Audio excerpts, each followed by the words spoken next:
Hello friends, welcome to Harish kitchen. இன்றைக்கி நம்ம என்ன பார்க்க போகிறோம் அப்படின்னா, ஒரு ருசியான முருங்கைக்காய் சாம்பார் தான் பார்க்க போகிறோம். எப்படி செய்கிறதுன்னு பார்க்கலாம் வாங்க. ஸோ கடாயில் வந்து எண்ணெய் ஊற்றிக்கலாம். எண்ணெய் நல்லா காஞ்சதுக்கப்புறமா உரித்து வச்சுருக்க சின்ன வெங்காயம், முழுசாக உரித்து வச்சுருக்க சின்ன வெங்காயத்தை இதோட ஆட் பண்ணிக்கலாம்.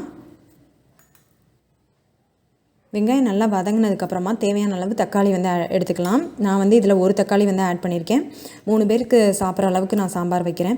ஸோ உங்களுக்கு வந்து அதிகமான அளவு தேவை அப்படின்னா தக்காளி வந்து கொஞ்சம் அதிகமாக ஆட் பண்ணிக்கோங்க. டேஸ்ட்டும் கூடுதலாக கிடைக்கும். தக்காளி நல்லா மசிஞ்சு வெந்ததுக்கப்புறமா நம்ம இந்த தேவையான காய்கறிகளை இதோட ஆட் பண்ணிடலாம். நான் வந்து இன்றைக்கி முருங்கைக்காய், அப்புறம் அவரைக்காய், கேரட் இது 3 தான் ஆட் பண்ணியிருக்கேன்.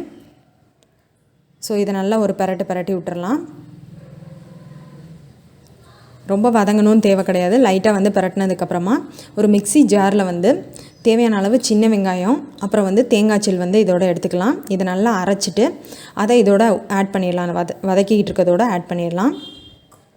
ஸோ அது ஒரு கொதி வந்ததுக்கப்புறமா சாம்பார் தூள் வந்து ஆட் பண்ணிக்கலாம். அவங்கவுங்க காரத்தை பொறுத்து நீங்கள் வந்து ஆட் பண்ணிக்கோங்க. அதுக்கப்புறம் வேக வச்சுருக்க பருப்பை வந்து இதோட ஆட் பண்ணிடலாம். அந்த பருப்பு வேக வைக்கும் போதே நான் வந்து பெருங்காயத்தூள், மஞ்சப்பொடி, அதுக்கப்புறம் வந்து நல்லெண்ணெய் இதை ஆட் பண்ணி தான் அந்த பருப்பை வேக வச்சேன். ஸோ அந்த வேக வச்ச பருப்பை இதோட ஆட் பண்ணிக்கலாம். நல்லெண்ணெய் சேர்க்குறதுனால இந்த சாம்பாரோட டேஸ்ட் வந்து இன்னும் கொஞ்சம் கூடுதலாகவே இருக்கும், நல்லாவும் இருக்கும். ஸோ இதை நல்லா மிக்ஸ் பண்ணி விட்டுறலாம். ரொம்ப கெட்டியாக இருக்குது. ஸோ இதுக்கு தேவையான அளவு தண்ணி வந்து நம்ம இது கூட வந்து ஆட் பண்ணிக்கலாம். அந்த காய்கறி வேகிறதுக்கு அளவுக்கு தண்ணி வந்து ஆட் பண்ணிக்கோங்க.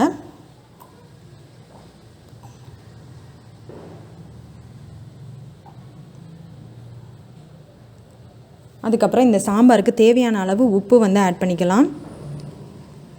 கொஞ்சமாக வந்து புளி வந்து கரைச்சி வச்சுருக்கேன். அந்த கரைச்சி வச்ச கரைசலை இதோட ஆட் பண்ணிடலாம். ஏன்னா கெட்டு போகாமல் இருக்கிறதுக்காக தான். சீக்கிரம் வந்து சாம்பார் கெட்டு போயிடும் இல்லையா, அதுக்காக தான்.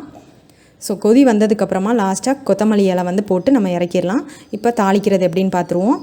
ஒரு கடாயில் வந்து எண்ணெய் ஊற்றிட்டு பெருங்காயத்தூள் வந்து ஆட் பண்ணிக்கிறேன். அதுக்கப்புறமா வந்து கடுகு ஆட் பண்ணிக்கிறேன். அந்த கடுகு பொரியறதுக்கு முன்னாடியே வந்து மிளகு, அப்புறம் கொஞ்சம் வெந்தயம் வந்து ஆட் பண்ணிக்கிறேன். ஸோ நல்லா பொரிஞ்சு வந்துருச்சு. இப்போ கருவேப்பிலை ஆட் பண்ணிக்கலாம். அது கூடவே சின்ன வெங்காயம், ஒரு வத்தல் வந்து ஆட் பண்ணிவிட்டு நல்லா வந்து பொரிச்சு விட்டுறலாம். கூட சின்ன ஜீரகம் வந்து இருந்தால் அதையும் ஆட் பண்ணிவிட்டு நல்லா வதங்கினதுக்கப்புறம் இந்த சாம்பாரில் வந்து கொட்டிடுங்க. ஸோ இந்த மாதிரி தாளித்து பாருங்கள். உங்களோட சாம்பாரோட டேஸ்ட் வந்து இன்னும் கொஞ்சம் கூடுதல் ருசியை கொடுக்கும். உங்களுக்கு இந்த வீடியோ பிடிச்சிருந்துச்சு அப்படின்னா ஷேர் பண்ணுங்கள், லைக் பண்ணுங்கள், சப்ஸ்கிரைப் பண்ணுங்கள் ஃப்ரெண்ட்ஸ். Thank you friends.